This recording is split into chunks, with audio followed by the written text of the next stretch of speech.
Hi, good morning. Rob Brown here in Memphis. Brandon Martin is in Ocala. We're starting to do morning show live from Ocala. Live.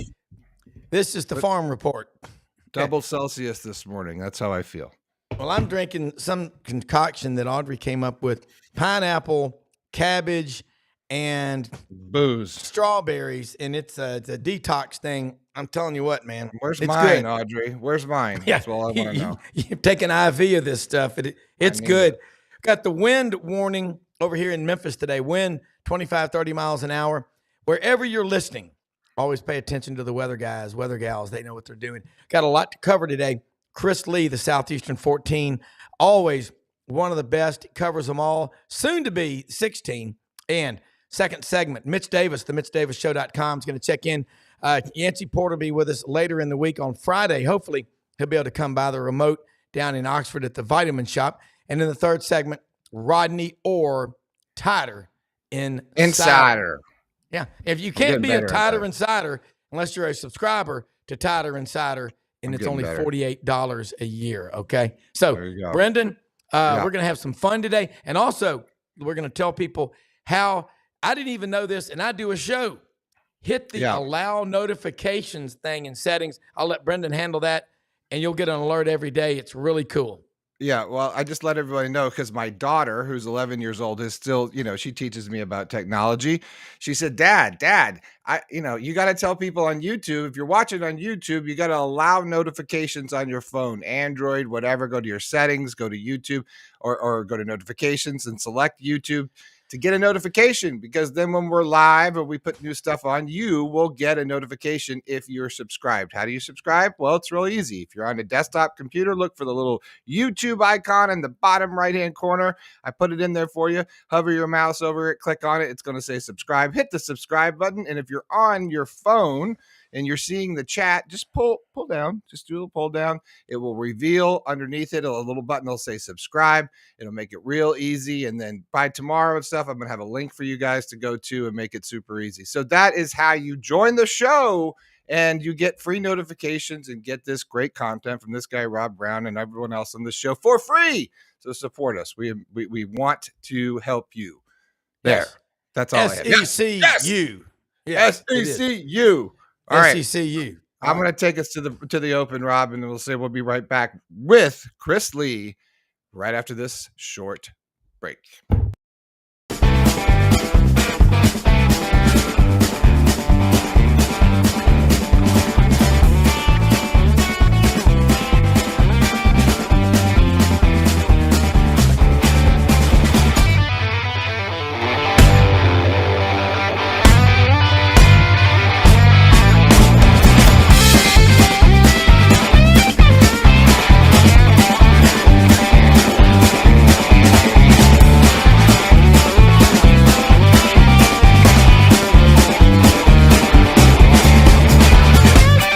Sidelines with Rob Brown. Talk sporty to me.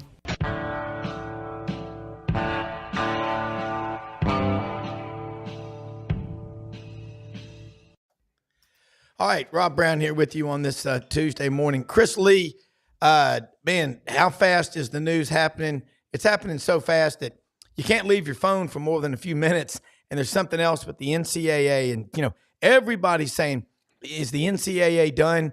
Well, probably they are. But from your vantage point, we got to have somebody to be a leader. And we're going to have to do something. But let's get your thoughts on what's happening with the latest NCAA news and this SEC basketball race, which is one of the more exciting, down to the finish races that we've had in a while. But I think the league's better than it's been in a long time. Yeah, I do too. We were having a podcast yesterday, and one of my co-hosts asked me, he said, it feels to me like there are 5 teams in this league that could make a Final Four. Am I overstating it? I said, no, I don't think you are. And those 5, of course, would be Alabama, Auburn, Tennessee, Kentucky, and Florida. I think it's a very good league. Now, unfortunately, the cannibalization has kind of taken over, maybe knocked Ole Miss out of the picture temporarily. Ole Miss can get back in, and A&M to the very edge of the bubble. Be very interested to see how the committee would process what A&M has done and not done to this point if the selection show were today, but it's not.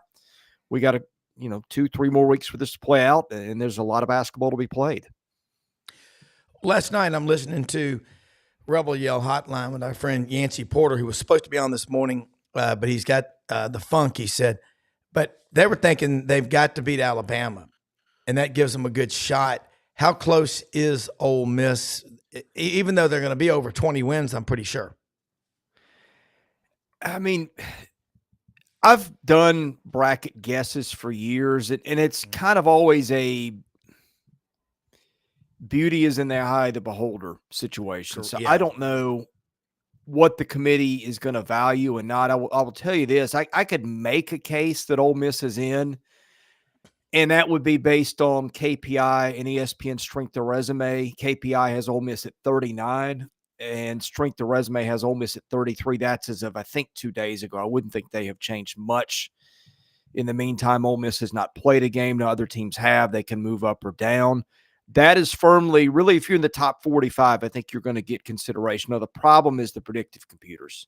Yeah. Ole Miss is 86 in BPI, 74 in Ken Palm. Those say, hey, Ole Miss might barely be an NIT team based on that. Now, the committee doesn't consider one set and not the other. The first two are the resume computers. The second two are how good are you? And this is the kind of information we use to set a line. So usually, from what I have read, I think the committee, once you get about 8 down, the committee seems to consider more the resumes, which that would be good in Ole Miss's favor.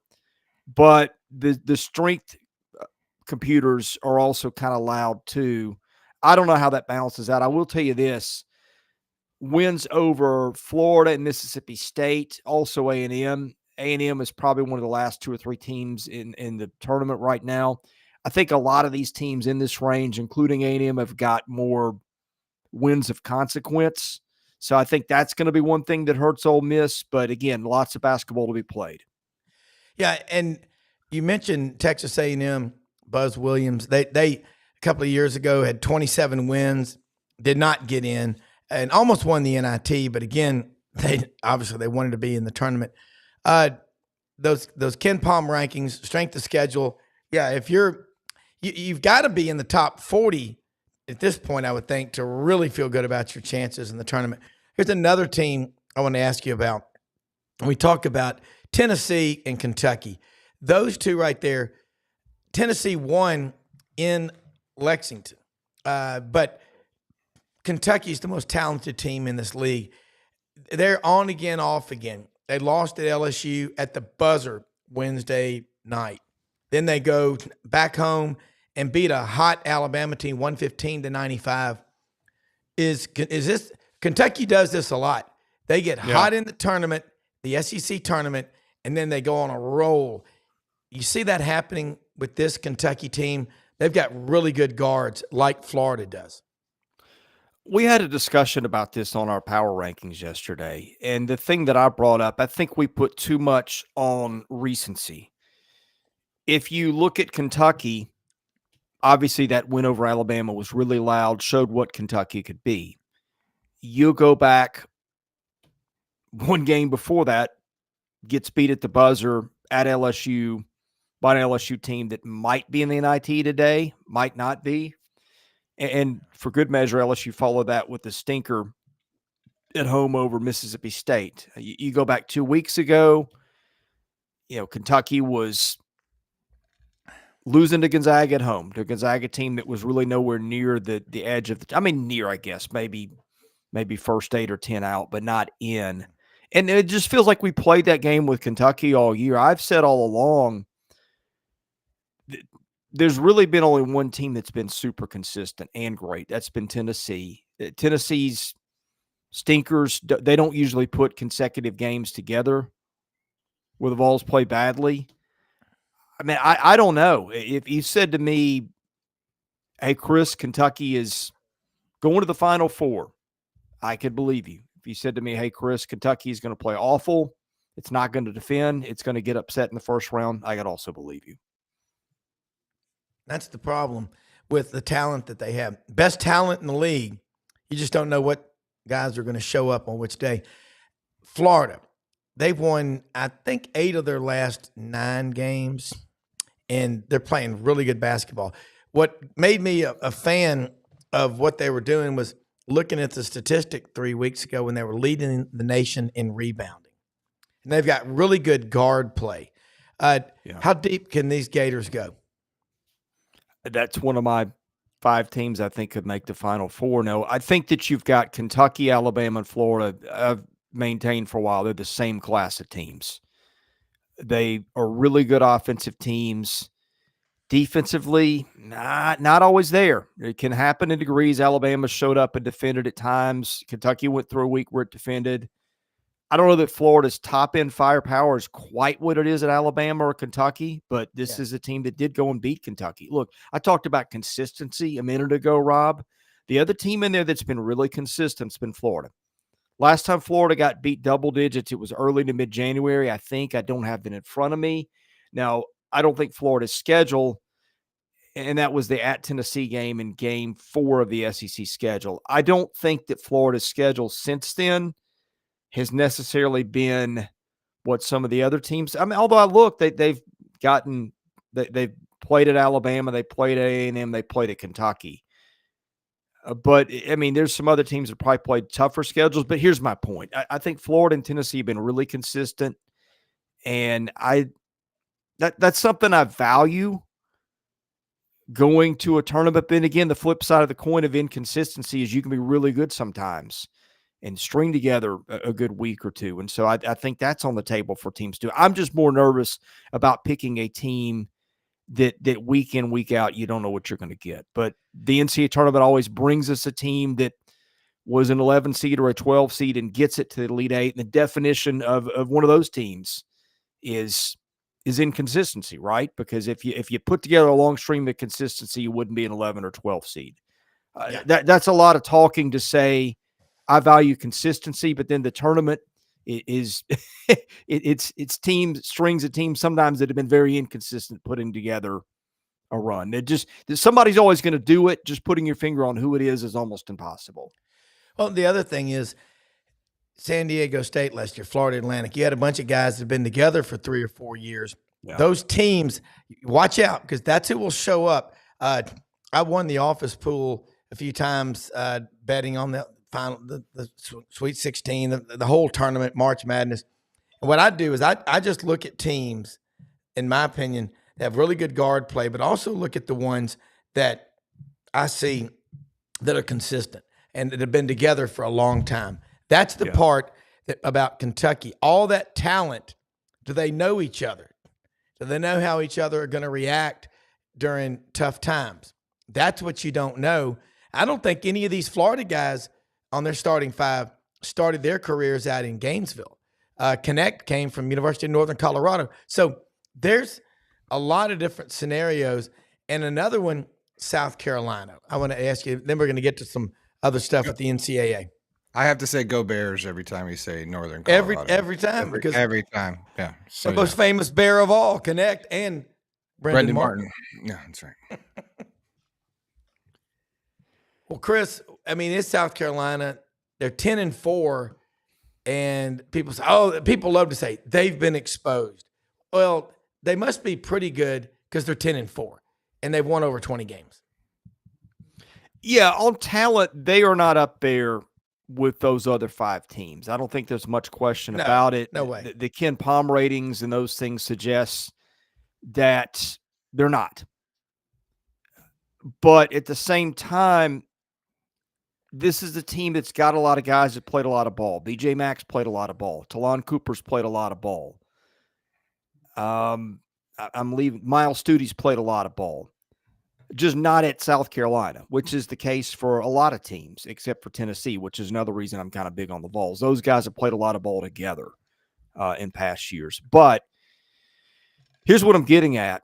They are old, and they have developed a style. And one thing I like about them, sometimes your style can transcend your talent, what you're able to do to people and be disciplined. They got a point guard who's very disciplined in Talon Cooper. They are very good at getting out and guarding you on the 3. Ole Miss, that game in Oxford I thought was going to be interesting this weekend because Ole Miss shoots a high percentage from 3. It's not a high volume team, but it shoots a high percentage. Well, what Carolina did is it cut down Ole Miss's volume and it cut down Ole Miss's efficiency. And that's why Carolina won that game going away. Lamont Pierce said something afterwards. He said, and I don't have the whole comment. I heard it kind of in passing and the audio was not great, but he said something about these kids. Confidence is a thing. And, for them to go and get beat by 40 at Auburn, and they took a loss right before that too that was unexpected. For a team that had been picked last in the league, everybody's been saying all along this team has overachieved. And I do think there's some truth to that, to unwind all that and then go and beat a team in its place like Ole Miss that has not lost many games in that building. Yeah. I think that was something, and I think it points to the fact that this team has still got some good ball ahead of it, even if it's not as talented as maybe those top five. Yeah, and I agree with that. They bounced back after getting drilled, and then they go on the road, and Ole Miss had to win that game, and they didn't get it done. So that was a huge get for South Carolina. All right, now what's going on this case with the NCAA? They're getting body slammed again, going after Tennessee and Virginia. You know what I think about NIL? Just put it in trust and give the kids a little bit of money now. But you can't deny people the right to make money. That's sure. You're never gonna win that battle in court. 9-0. We know the decision. How many more Nick Sabans, Chip Kellys, Jeff Hafleys at Boston Colleges are we going to see? I think we're going to see a lot coming forward. They just want to coach football. They're sick of being Monty Hall from Let's Make a Deal. They're not agents, and they got to move the December signing period. How do you get ready? You got to deal with the portal, December 5th to January 2nd. December signing date, like December 20th, roughly. Get ready for a bowl game and NIL. I mean, Nick Saban would still be coaching. I absolutely believe it if it wasn't for NIL. Man, I don't know. With most things in life, if your house is caught on fire, that's enough. With the NCAA, it has to catch on fire maybe and fall into a sinkhole, and then maybe that's not. I think I've used that analogy before with other things, but you just like my point is that with most things, there's a logical breaking point. Yeah. Right. And I feel like we passed the logical breaking point 2 years ago. So now we're in that territory of, wait, this can't continue. Right. And I think that's right. I just don't know how long. I mean, you would think that it might have resolved before it got to this point where we lose a guy like Nick Saban. I've said a million times, I think if you're going to name a commissioner of college football, Nick Saban's your guy. Now he's out of football now.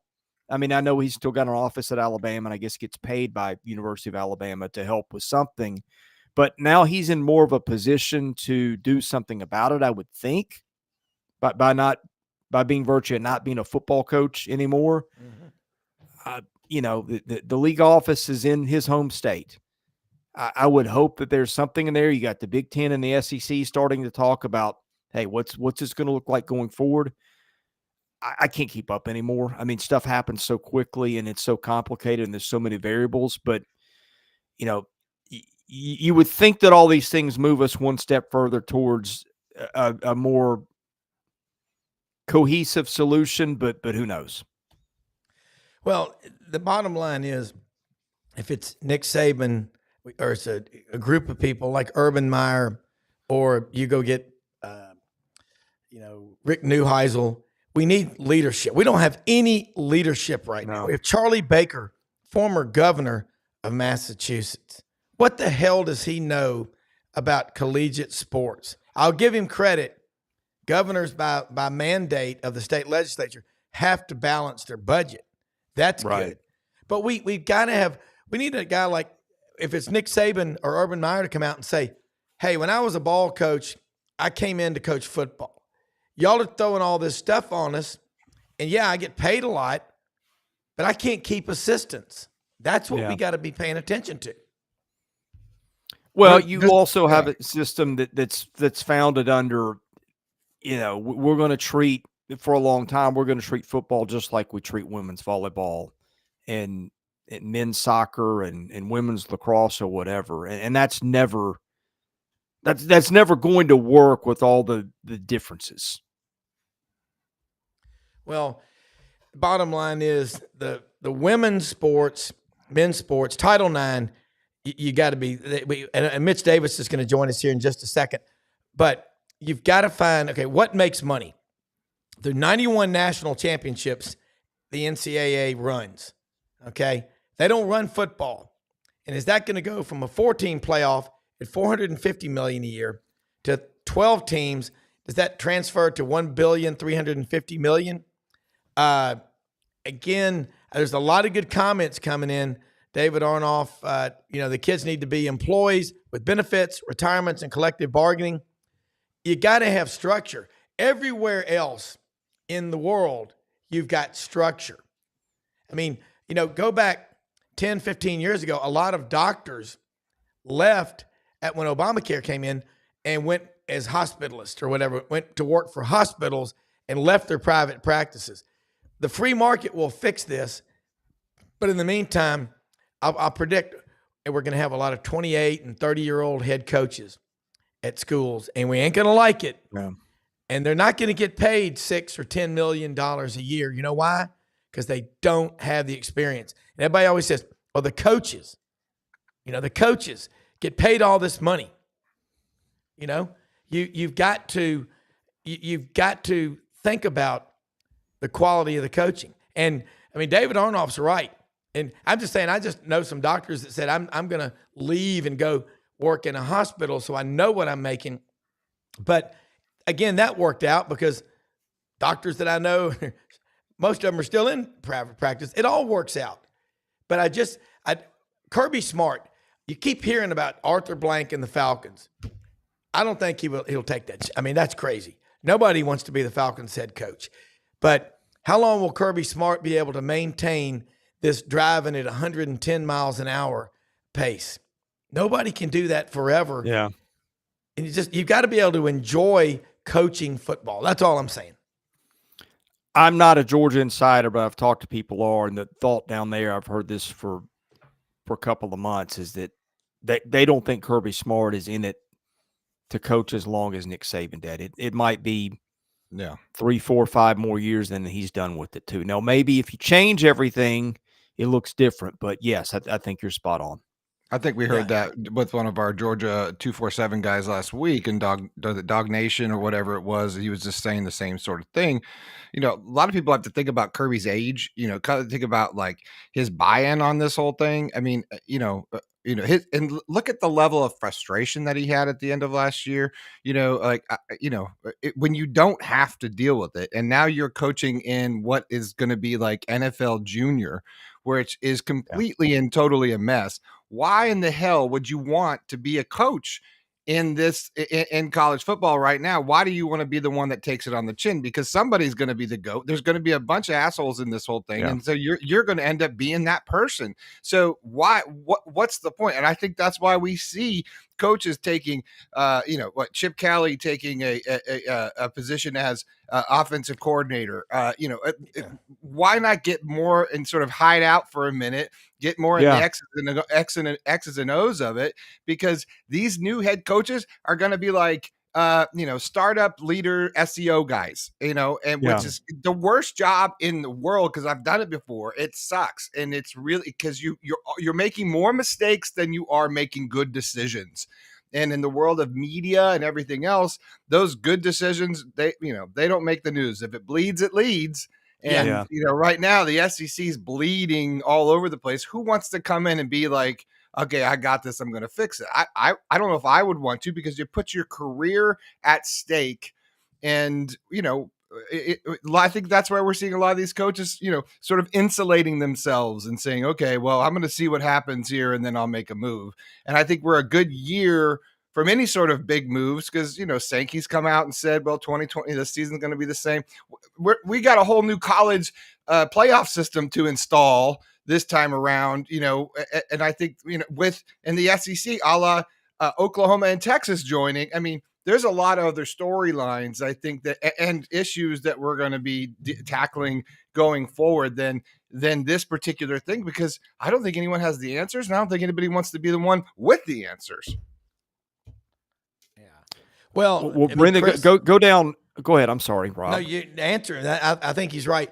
Somebody's got to be the ones with the answers. We have got to have leaders step up. Well, go down one more level. I'm not only the SEC Matters guy. If you went to Marshall or Miami of Ohio or someplace like that, you grew up going to games or going to games as a student, and that is mattering less and less. Look, the Sun Belt is the best non-Power 5, this best group of 5 conference out there, if we even do that anymore.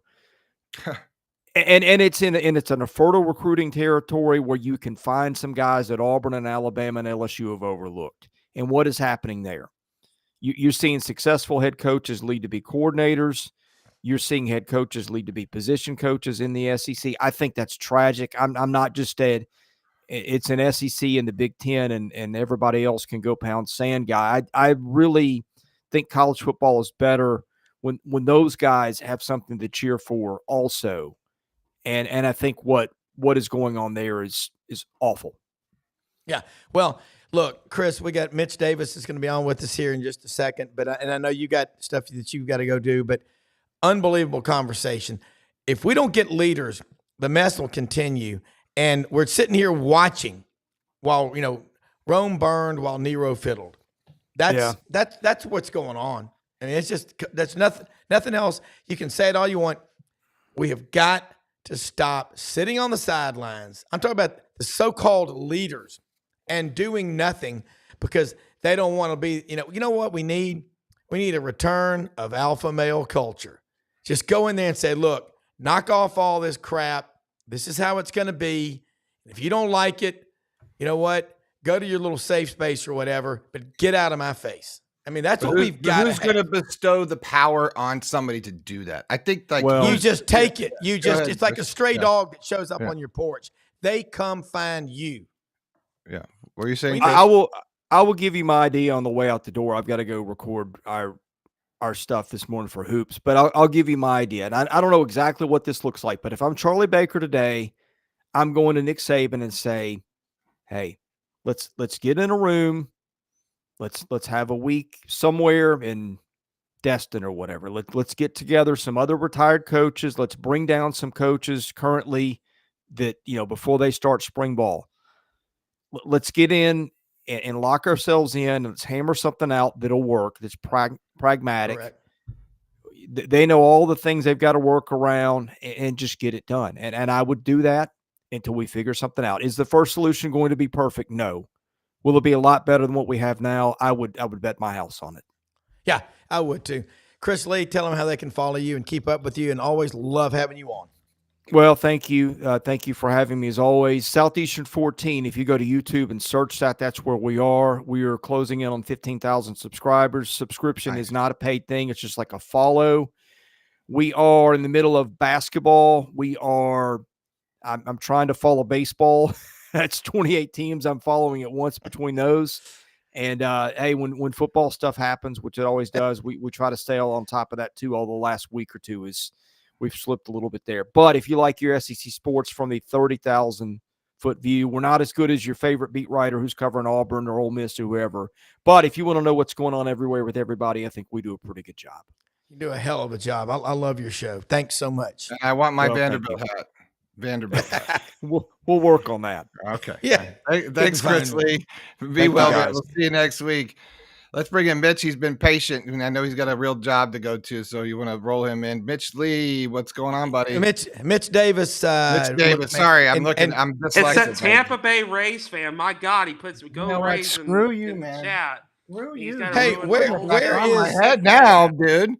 Yeah. God bless you. Man. So where is Justin Ross? Is Justin in with us yet? Yeah, he just popped in. Okay, let's do this. Mitch, just patience today, kind of a wild day. We're going to talk with Justin Ross, one of our sponsors, the Vitamin Shop, opening up a new location in Oxford, Mississippi, home of the Ole Miss Rebels.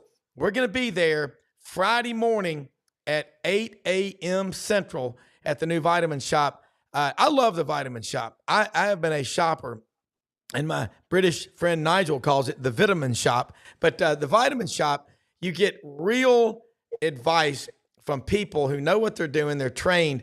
Shot blocks, goo, probiotics, energy recovery supplements. Justin, you love working out. I love working out. This stuff really works. Let's talk about your new location in Oxford, because this is a big deal in a college town. You get one body, make it count. Yeah, Rob. Hey, thanks for having me. Really excited about opening the Vitamin Shop in Oxford. We're open right now, but our grand opening's this Friday, March 1. We open up at 9:30. We're going to have a ribbon cutting at 10. You're going to be there. We're going to have athletes from Ole Miss, from the Grove Collective, who are going to join us from 10 to 1. All kinds of sales all weekend long. So please come and help us celebrate this grand opening. We're excited to be in Oxford, Rob. Really excited. Yeah, it's a great market. What about the person that says, "Hey, I want to start working out, but I have a terrible diet. Can you go to the Vitamin Shop and get a structure, get a plan?" Oh, absolutely. Yeah, we've got health. You just talked about the people that help you. They're called health enthusiasts, and they know everything about the store. You come in with any issues, and they'll help you get what you need to meet those goals, Rob. So that's how we differentiate ourselves from all the other places out there that do what we do, is our health enthusiasts. Yeah, and I noticed that when I go in there, they're not giving you the blank stare. All right, before you go, how do they follow you? I know you're all over social media. Again, you've got one location, 5338 Goodman Road in Olive Branch, Mississippi. But this is the new one now. This is number 2. Yep, this one is right beside Dick's Sporting Goods in the Oxford Galleria. So everyone knows where Dick's Sporting Goods in the Oxford Galleria is. 210 Merchants Drive. You can follow us on Instagram, _Oxford. So come see us this Friday. Looking forward to it, Rob. Hey, we're going to have fun. I'm looking forward to talking to some of those Ole Miss players, because they are one of the hottest topics in college football. The Vitamin Shop, man, Friday morning, 8 a.m. in Oxford. See you there. Thanks. Thanks, Rob. All right. Let's bring Mitch in here. Mitch, wild day, man. A lot going on, and I appreciate You're killing me patience today. Yeah, patience, man. Pulling the plug midway through my rip of the dude. Well, you know what? You talk smack about my Rays, and that's what's going to happen. Hey, I'm program. Get the hook. Get the hook. Yeah. Hey, I'm going to see your Rays play in July. I'll be down in Amelia Island for a week. So never been down there. Never seen Tropicana Field. You've never been down there? Oh, it's sexy down there. It's salty. Yeah, so I'm excited to get down there. So we'll see what happens. You're going to Amelia Island. Isn't that right up above Jacksonville? Yeah, it's right. It's where is it? It's right below Jacksonville. So, but then you're going to go down to the Trop. Yeah. So I think it's somewhere between Tampa and Jacksonville. Somewhere between. Well, Jacksonville's over here, and I'm backwards, but that would be like this. So I think it's below Tampa. I think it's below. I'm going to look it up for you, because I think I know where it is, but I want to give out bad information. You all go ahead. I'll figure your vacation out, Mitch. Okay.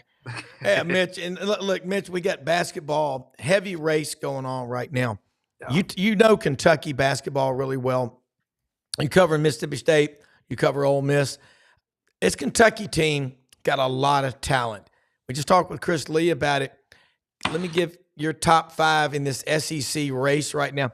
Is Tennessee good enough to go deep? And because I think they're going to win the regular season SEC championship. I don't know about the tournament, but they look strong. Are they good enough? Yes. Will they? I don't know. If this is not, and Rob, I know I've said this a million times on your show and other radio shows, if this Tennessee team does not do it, there will not be another Tennessee team that has this opportunity. This team is a hell of a basketball team. They've got great shooting. They defend well. I love what Rick Barnes has. I'm just so leery about going, all in with Rick Barnes, all in with Tennessee, because – we've all been burned picking Tennessee here in the last 5-6 years when they've had Grant Williams and Adam Schofield and those great teams that they could have, really, truthfully, they could have won a national championship with those guys. So, little leery on picking Tennessee. You mentioned Kentucky. I'll be down in Starkville, literally leaving, I think, in 3 hours, 4 hours going down there because I got baseball at 3, basketball at 4, or basketball at 6. So it's going to be it's going to be a wild day here in Mississippi. As far as Kentucky goes, again, I don't know what to think with Cal, because 1 second they're blowing out Alabama. They're looking really good against Auburn. And then the next second they're losing to LSU and Florida at home. And this is a Kentucky team that, again, like Tennessee, they have a lot of talent, but will they be able to cross over the threshold? I don't know. Calipari is notorious, and I've got a planned question for him tonight if Kentucky does lose to Mississippi State, talking about, having all this talent and underperforming. I mean, he wants to sit here and brag about NBA All-Stars and having 7 guys playing in Indianapolis during the All-Star game, which is a joke of a All-Star game. But really, truthfully, that's not really that impressive. I mean, that's not something that you wear across your chest. Go, oh my God, we've got 7 NBA All-Stars, when he's only got 1 national championship, 0 Final Fours in the last 9 years. So, yes, I mean, last national championship 2012. Yeah. Last Final Four 2017. Yeah. 2015. No, the last. Let's see. Last Final Four was 15. The last SEC tournament championship was 2017. Yeah. Again, I asked this: is Kentucky just not responding to everybody else in the SEC upping their commitment to basketball? Well, I don't think it's that. I think that Kentucky has an inept coach, an incompetent coach that refuses to get with the times. I heard you guys beating the dead horse earlier about transfer portal and NIL and Kirby retire. I heard the beating of the dead horse earlier. It's the same thing with Coach Cal. I mean, you can sit here and talk about, oh, Coach Cal gets all the greatest players, he gets all the greatest talent, but what does he do with that? I mean, other than get them to the league, what does he do with that? And I see some of these the comments talking about, I won't write off Kentucky because talent will win you games, but teams win championships. Yes, but how far can Kentucky be taken with Coach Cal as their head coach? I mean, we've seen coaching malpractice with Coach Calipari. We saw it in the Florida game where he called a timeout, and his best play to come out of the timeout was a lob pass over the middle, over the top of Florida's big man that got blocked away. Kentucky loses the game. We've seen coaching malpractice with Coach Cal for the last 5 years. And also, we hear him say to Kentucky fans, oh, the SEC tournament doesn't matter. But yet you've got 25,000 Kentucky fans that pack Nashville each and every. I know that for a fact because my dad is one of those where he was going over the costs of the SEC tournament this year. I've got him hooked up at the media hotel and stuff like that. But the cost of him buying his books, the food, the alcohol, the fun times with his friends and the family and all that is well into thousands of dollars that he will be spending on to go see Kentucky play. Maybe 1, maybe 2 games, depending on their draw, depending on what Coach Cal takes him. So I think the legitimate question, and I plan on asking Coach Calipari this, and I'll probably be kicked out of the press conference at some point in Nashville, but asking Coach Cal, why is this the standard now? What do you tell the Kentucky fans that are wasting $2,000 to come watch you play? I mean, I have. Please record this. Please record this question when you do this, because I will promote you all day long. I want to hear you drop that bomb in the presser. Please. I've been wanting to ask this question for years, and really, truthfully, I've been scared to ask it. But I think that as our jobs as journalists, as our jobs as media members, it is our job to hold coaches to the fire, especially coaches who want to say, oh, I can't hide you at Kentucky. Kentucky's not for everyone. Okay, if that's the case, if that's what you tell student athletes, then why in the hell can we not ask you, about the investment the fans are putting in to come to Nashville? For my 6 family members that are coming to Starkville, they're driving over 3.5, 4 hours tonight to come watch Kentucky play, a game against a red-hot Mississippi State team. What do you tell those people who have invested all this time and money? Because Kentucky, like Mississippi, like Alabama, like Georgia, Kentucky is a very poor state, and these fans deserve better. Well, let me say this. This is the same argument I make about these damn coaches that say, or the fans that say the bowl games don't matter. Then damn it, don't charge for the tickets and the hotel rooms, the cost of gas, airline tickets. Listen, I'm not old, and you're not old. Brendan's not old. But damn old. it, when you are on a team, you should try to win every game. Yeah. I'm tired of this. And that's exactly what Kentucky, when Coach Calipari is saying that, is Hugh Freeze, that pitiful excuse after Auburn got their ass kicked in the Music City, but an embarrassment. Well, I just really didn't have him prepared. Well, in his defense, you got the transfer portal starts December 5th, NIL, you got to deal with December signing date, you got all that other stuff going. But, I mean, don't ever do that if you're a coach. You're not endearing yourself to the fans. And that's why Calipari is catching so much grief. I never heard Nick Saban say, we're just going down there we don't really care if we win, and I didn't have them prepared. Yeah, that's the standard. I don't pay attention to half-assed people. When I look at stock market, I look at the sports, I look for the very best people to see what they're saying. Mitch, I love what you're doing. Yeah. Because you've got balls. I appreciate that. And you know what? The duty of the press is to hold those in positions of authority accountable. You're not there to be their friend so you can go golfing with them or go to their lake house. Yeah, but and if they want to invite you, that's fine. But here's the issue. Because look, we're covering Florida. I got a whole website. We got staff of people that are out there all the time.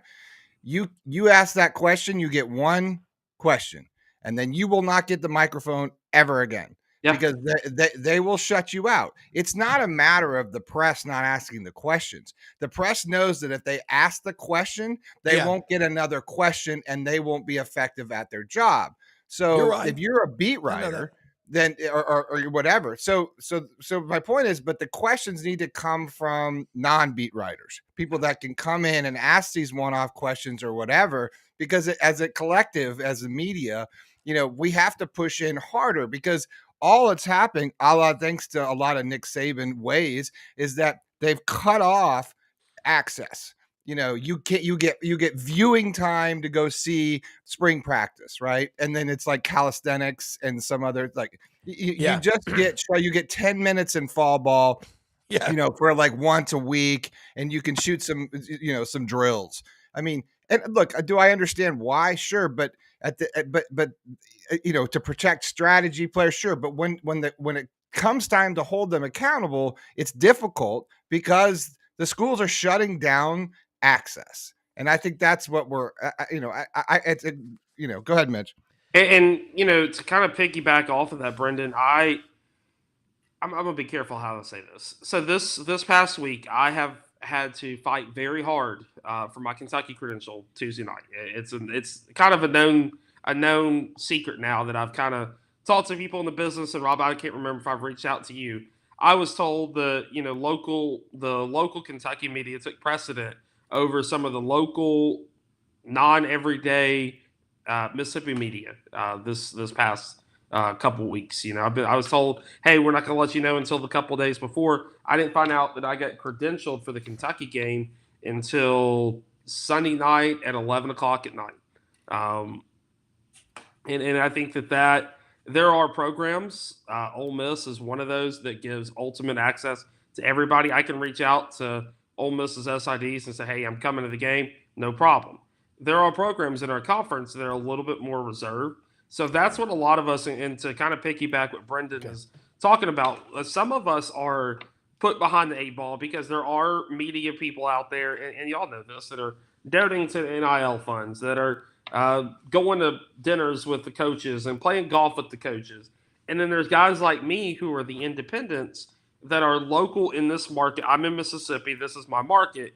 But I don't have, the money to go take a NIL fund, extravaganza. I don't have time to go play golf with a coach.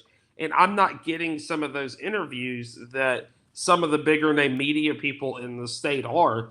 And it is what it is. You just have to fight a little bit harder. But to Brendan's point, man, you got to be so careful, especially if you're on a certain beat. I've given advice to some people. I'm like, look, you want to ask those questions because they're fair questions, or you want to talk to this coach because everybody else is talking to this coach. But the reality of it, man, this business is so it puts people behind the eight ball so quick if they mess up. or if they say the wrong thing or tweet the wrong thing or whatever, or cover the wrong school, that person is forever put on a B list and have to kind of dig themselves out of that hole a little bit. So just a little piggyback to what Brendan was saying there. Yeah, I agree. And look, the bottom line is, if I want to ask a question, I'm going to ask it. But I see what you're saying. I don't like censorship. We got to stop it. You've got to make it open for the press to ask questions for the beat writers and everything. We need to open practices back up. We got to go get away from paranoia, big destroyer, because that's where we are. And if I'm a coach, I'm going to be like, look, ask any question you want. I'm not afraid. That's what we need. Mitch, let them know how they can follow you. We got Rodney Orr, Tider Insider, coming on with us, and get you back on here again very soon. Great stuff as always. Keep doing what you're doing and don't back down. I mean, they say that Tom Petty was right, but that's right. Ask questions, but you're putting out great content, and we need reporters who are not afraid to ask questions. So appreciate you being on here with us. Rob, Brendan, thank you all so much for having me on. So it's always a great privilege. You can follow me on Twitter, MitchDavis_8, TheMitchDavisShow.com, podcasts on Apple and SoundCloud, The Mitch Davis Show, and also going to be relaunching the Hit It to Hoover podcast in 2 weeks. Keeps getting delayed because of basketball with college baseball. Central guys going to be looking forward to that. Talking with my boy Matthew Dallas in a couple weeks, talking about his journey from Briarcrest Christian School in Memphis, Tennessee, to now starting midweek pitcher for the Tennessee Volunteers. So very proud of Matthew as a freshman, very proud of him as a friend and as basically a family member. So excited to tell his story in a couple weeks and start putting that content out there. I'll have an interview with Coach Charles Clark out there on Wednesday morning for the University of Memphis, deputy head coach of the Tigers football program. I was at the basketball game on Sunday, so kind of trying to pick up a little bit more with Memphis as well, because I just miss covering the Tigers, man. I'm a Memphis kid through and through, and I'm very proud of what Coach Silverfield is doing down there at Memphis. So thank y'all for having me on. I appreciate it. Thanks, man. Love it. Go Rays. Okay, let's see. Yeah. I got the last word in. Let's bring in Rodney. He's been patient. We're good, man. Rodney, thank you for your patience. It's been a wild show this morning. Down on Highway 82, McFarland Boulevard in Titletown, Tuscaloosa. Tider Insider, folks, only $48 a year. Be a subscriber to be a Tider Insider. The May Veterinary Clinic report since 1964. Tuscaloosa and Northport, 2 locations, the best in the business of veterinary medicine. Dr. Waller May, Dr. Guy May, all of their associates, the vet techs and everybody, and they have the Google Smart TV on right now in the lobby watching Sidelines with Rodney Orr. Rodney, we got basketball going on. I know you cover everything there. Football is always big. What's happening in Tuscaloosa? A lot of Alabama fans texting me and saying, let's hear from Rodney, and you're also the man, so let her rip. Well, I mean, there's a lot going on. It's hard to believe that we're only, a week from Kalen DeBoer's inaugural spring. I think there's a lot of excitement. You talked about access. I don't really know what the media access is going to be for spring practice. I think Kalen DeBoer probably fits closer to what you guys would prefer in terms of access. Now, again, I don't know if he'll get talked out of it by somebody, but there's a potentially we could actually have more access than we've had in years around here. We'll see, but he seems to be much more media friendly. So with all that said, look forward to the start of spring practice next week. I can't believe it's next week. Yeah, it is. I mean, look, it's going to be 76 degrees here in Memphis today. I mean, we had in the middle of January, we had 6 inches of snow for about 9 days. It was below 0, 2, 3 degrees, but it's spring. Rodney, last year you were ahead of the curve talking about, that Jalen Milroe would probably be the starter. You didn't say probably, you said he would be. You talk now like there might be a legitimate battle for the starting QB spot at Alabama. Expand on that if you would. Well, I think, again, let me be clear. Jalen Milroe is going to be the number one guy when they start next Monday. And I think what really has to happen here is, you do have 3 other guys that I think are are really talented kids. Ty Simpson, Dylan Lonergan, Austin Mack, the transfer from Washington. And they can challenge Jalen Milroe. I don't think there's any doubt about that. But if you ask me today, who do I think will be the starting quarterback going into next season? My money would be on Jalen Milroe. That's still where I'm putting my money as of today. But it's spring practice. We'll see how he kind of adjusts to this offense and whatever they ask him to do and however they tweak it for him in some ways. He's a really talented kid, but he will have to make a lot of improvement as a passer and understanding the offense and those types of things. But those other kids, man, I'm telling you, Ty Simpson is really talented. Dylan Lonergan, there's some people that think he's the best guy in that room, potentially. And then there's Austin Mack, who, frankly, people are really buzzing about. I'm talking about people in high places up there on 323 Bryant Drive.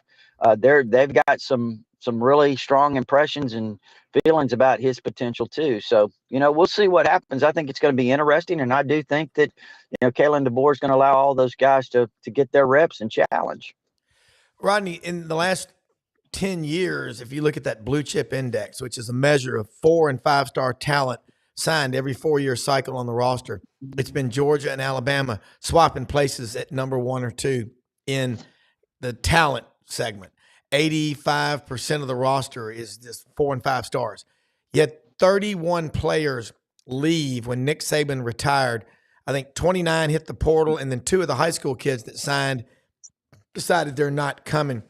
How significant are those losses? I know they're big, but don't want to exaggerate things. We want to get the truth, and you're the one to tell it. Well, I think, first of all, they had to have attrition because right now they're sitting at probably 82 on scholarship. Well, how would they have room for those other 29? I mean, you only have 85.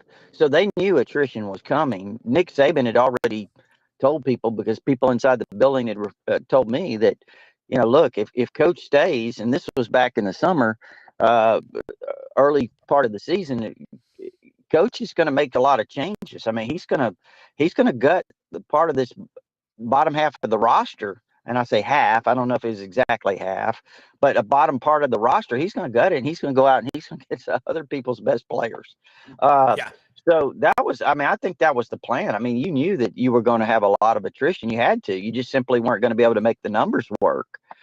So most of the ones that left, I don't think it's a lot of thought about it. Be honest with you, I don't know how else to put it. But there's probably 5, 6, 7, 8. Maybe you would have wanted to keep. Maybe 2 or 3 that you really wanted to keep. I mean, Caleb Downs, you did not want to lose Caleb Downs. He was a key player. Other than Caleb, Bond replaceable? I think he's very replaceable. Matter of fact, if you gave me the choice right now between Isaiah Bond and Amari Niblack, keeping one of those 2, I would pick Niblack. That's just me. I think Bond's replaceable. But, was he a good player? Would you wanted to keep him? Yeah. But so I don't think that for the most part the losses were significant. I mean, I know Jameer Grimsley was he really battled with his decision. The signee from down there in Florida. So him leaving, going back to Florida, I get it. And Julian saying, I think, again, you don't want to lose a 5-star quarterback, but they brought in Austin Mack. And I'm telling you, they brought him in because they really think he's got a tremendous amount of potential. So I don't think those losses are that significant, Rob, to be honest with you. Yeah, and that's why I'm asking these questions, because so many people, they saw 31 guys left when the coaching change was made. Now, of the returning Alabama team. 18 of that group, 18 or so had already announced they were leaving before, Saban stepped down. Yeah. And then, and again, you mentioned Isaiah Bond and Amari Niblack and obviously Caleb Downs. I'm shocked he went to Ohio State, but I was shocked that Chip Kelly left UCLA because I don't think he could get any NIL money, and he wanted to be a football coach again. I don't think, by the way, that style of offense will win in the Big Ten. I think it's going to be like when he went to the Philadelphia Eagles. I just don't see it working. But looking at Alabama, the strength of Alabama every year with Nick Saban, great defense. Talk about the guy that's going to be running the defense for Alabama and what kind of style he's going to try to run. Well, kind of system, really, not style. It's fun. It's really interesting that you asked that question because I got a call last night. And admittedly, if you ask me about Kane Womack, I would say, look, I know who he is. I know about him. I remember his father was a really good coach. He was at South Alabama, but I can't sit here and tell you a lot about what maybe the expectations might be because it just, I can read up on him, but I haven't heard a lot of firsthand stuff. Well, I got a call last night and, this guy tells me, he said, look, Saban has met with him. I mean, they talk. And again, let me be clear. Saban's not all up in this stuff, okay? He's not. People are trying to make that into something. He's got an office. He hasn't even been in Tuscaloosa much since he stepped down. I mean, he spent, over a month down in Florida. But he's come back, and he has talked to Womack about the defense or Womack about the defense. And my understanding is that, from someone that knows Saban pretty well, Saban was like, man, I'm really impressed with this guy. A lot of the stuff that he's going to do, that's what I wanted to get to. That's what I wanted to do. And I think Saban just couldn't get the right defensive people to and look, Kevin Steele did a fantastic job. I'm going to be, but I think before Steele, they wanted to go in a direction similar to what Womack's going to lead them in a 4-2-5 defense. Now, look, I think it's very similar to the the nickel defense that Saban ran. So I don't know how much different it really is, but I do think that they're going to be very aggressive in what they do, maybe more aggressive than what the Alabama defense had been under Saban, especially up front.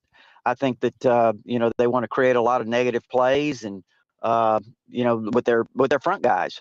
And so that's going to open up some opportunities for the defensive linemen. And I think the secondary, you hear a lot about the importance of the safeties in this defense and how much responsibilities they're going to have and the opportunities they're going to have to be, if you want to call it, stars of this defense. I think that's going to be a big thing. Now, as far as just seeing it play out, Rob, I haven't even seen them practice yet. So it's kind of hard to say exactly what they're going to do. And Rodney, this is Brendan. How much do you really want to change, right? I mean, we've seen this before, and many times where, of course, my vantage point is Florida, but I've seen the Dan Mullins come and go, and even Urban Meyer with the Ron Zook players.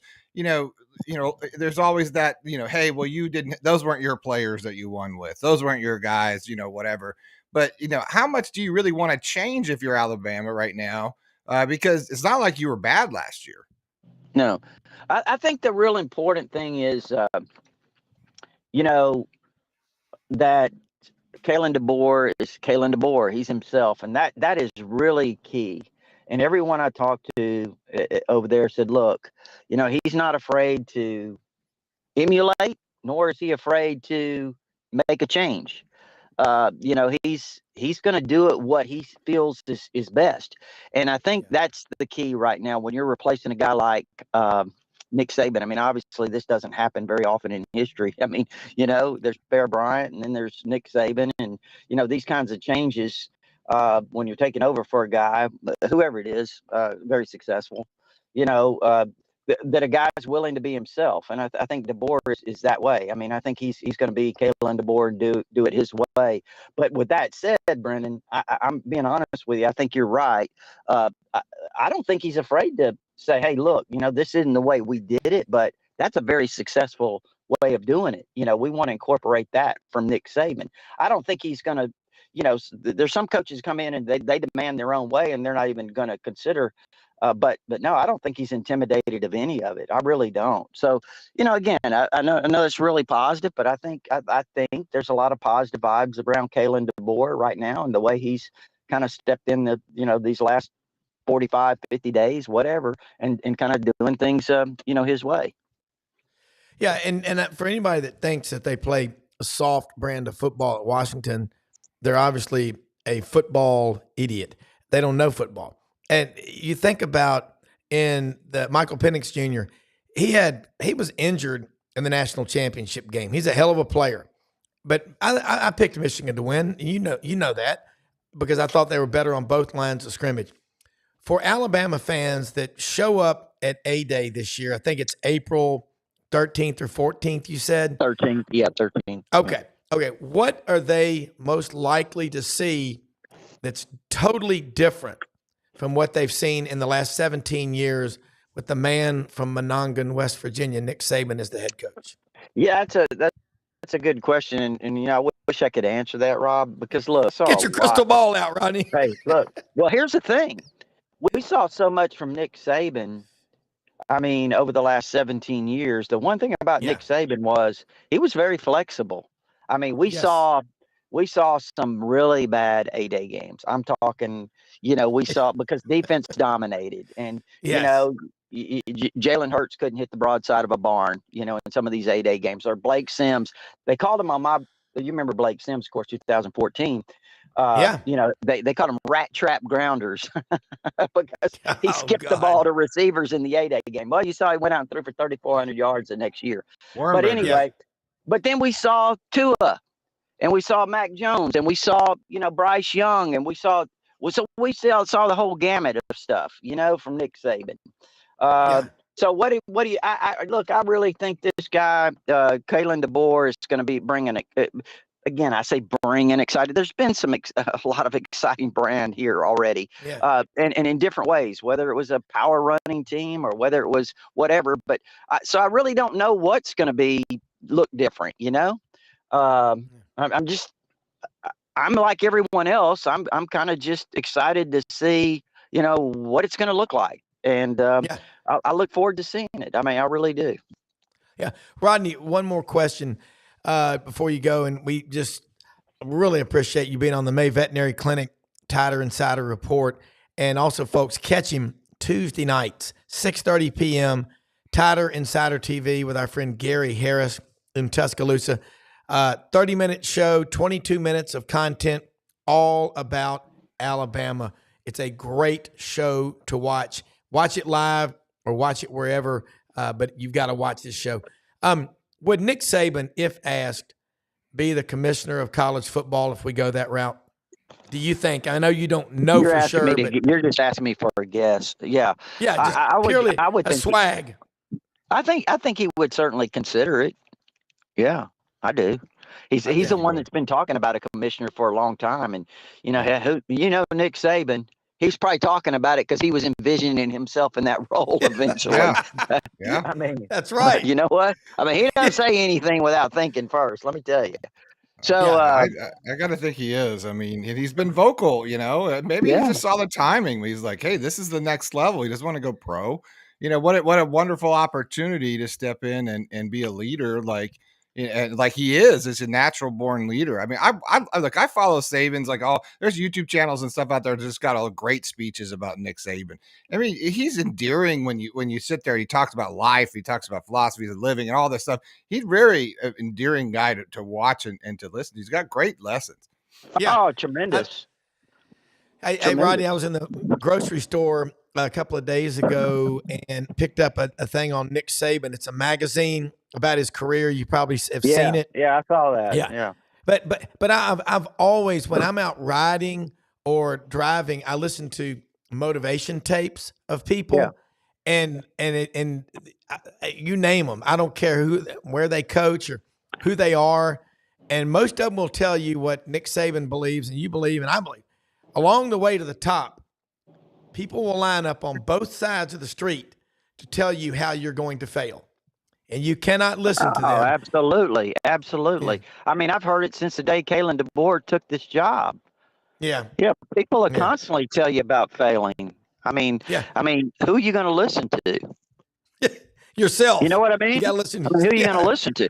I tell a story in my book, Rob. We tell ourselves that we're going to fail sometimes. A lot of times we hear those voices. And I kid you not, I'm sitting there doing the business plan to TighterInsider.com in Corpus Christi, Texas at my kitchen table. And I'm writing down every next step that I have to take, right? And every step I'm writing down, I'm hearing something say, why are you doing this? It's not going to work. It's not going to work. It's not. Finally, I got so angry, I slammed my fist on the kitchen table. I jumped up and I said, I'm done. I quit. It's not going to work. This is stupid. It's not going to work. But I heard something say, just sit down and take the next step. Yeah. And I listened to that voice. I sat down, I took the next step. And 3 months later, my schedule was so backlogged with radio shows and we were getting so many hits on TighterInsider.com. I was like, wow, what if I'd have listened to that voice that told me to quit, you know? Yeah. So yeah. I think that's really, a lot of people, even yourself, will tell you sometimes, this ain't going to work. But you know what? You just got to take the next step. Yeah. I just saw this thing from Brendan Martin, our producer. 8 clicks, 8 more people just bought your book. So keep you on here. Keep you on here all day. You'll sell out. I love it. Listen, and I need Brendan to text me. So make sure he gets my number. Yeah. Rob, fine. I will do it. I'll text you after the show. Yeah, please. And listen, Rodney, I was talking to my friend John Turner and Jack Turner. Jack is my attorney, and I was just telling John how much I love his son. He's just incredible. And John, I said, remember back in 1996 when you and I started working together, he was talking about you starting this new Tighter Insider business. And I just said, now he's written the book and John's already read the first 50 pages. He's knocking it out right now. But great. It's a great story of coming back. You've been through some tough times, who hasn't, but again, tough times don't last forever, but tough people do. But your faith in God and just your resilience and your story is one people need to pay attention to. And as always, I don't care who these guys cover. I love having you on anytime because you're a good person more than anything. Not only do you really know Alabama, but you're a good person. And we really appreciate you being on here. Let them know again how they can subscribe to Tighter Insider and follow you and all the great work that you do. And I can tell you from the bottom of my heart, nobody appreciates it more than Brendan and I and all of our listeners and viewers, what you do for this show. Thank you. No, I appreciate you guys. Definitely. It's TighterInsider.com. And it's only $48 a year. You can get instant access with your credit card, or if you prefer, there is an address there to send a check. Gives you all our premium information. We just started our preview for the spring. We did the tight ends and wide receivers last night. We're going to go do those throughout the week and catch everything up for the start of spring practice. But it's that kind of stuff, Rob. Of course, the next month is going to be a big visit weekends and time period for recruits. We'll have all that, but also our all sports forum. That's our community of Alabama fans, and that's really where it's at, man. A lot of exchange, a lot of discussion, a lot of information in our community right there at TighterInsider.com. And again, it's only $48 a year, and I think you guys have a link to the book Bigger Than Bama in 1995. You can get it on RodneyOrr.com or Amazon, however you want to do it there. You should see the link. We're taking them to RodneyOrr.com. We figured you there you go. Money. That's fantastic. Yeah. That is fantastic. We appreciate it. Yeah, all right. Well, Rodney, look, take care. Look forward to more access. Let's take it back to the old days. Rodney Orr out there with his sterno notepad in the back pocket at practice, talking to the coaches and stuff. And we're going to go back to that, man. Don't say never. Never's a long time. But anyway. Hey, when Dubose was here, we could practically get up in the drills. Yeah. I mean, it was. Yeah. Line up for some Oklahoma. Yeah. That's right. Nothing. Can't do that anymore. Can't do that anymore. No. Can't do that. Well, who says never? I will say this thing, man. Every day doing this show, I can't sleep. I get so fired up to do it because we have the best guests and all. And God bless you. We live in the greatest country in the history of the world. Go out and bless other people. You got so much to be thankful for. Rodney, Brendan, everybody, Mitch, thank you, Rodney. Chris Lee. I'll text you. I'll text you. All right. Great show. Got another one ready to go in the morning. Doug Dean, Dudley Dawson, Vince Ferrara. Get pen and paper handy. We're out of here. See you tomorrow. And don't forget to hit the subscribe button on the way out if you're not a subscriber, because smash it and open up your what is it? Notifications. Hit the notifications. Allow notifications in your settings on your Android or iPhone. Forgot about that. That's right. Yeah, got to get that right. All right. Talk to you all tomorrow. Have a good night, day, Thank whatever you. that is. More Celsius. That's right.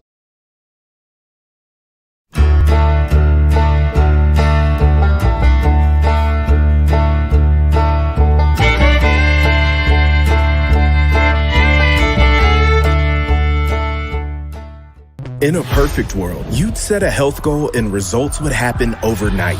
In this world, the real world, it takes time, dedication, and the right support to achieve your best self. The Vitamin Shop's health enthusiasts are here to make sure you're not wasting a single moment on the wrong supplements. From the highest quality sports nutrition and superfoods to the most sought after trends, you'll find a huge variety of science-backed solutions for every goal. And the people to help guide you along the path to greatness.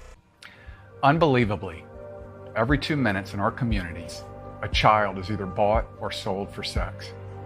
I am Ari Dickey, board member for the Nashville Anti-Human Trafficking Coalition.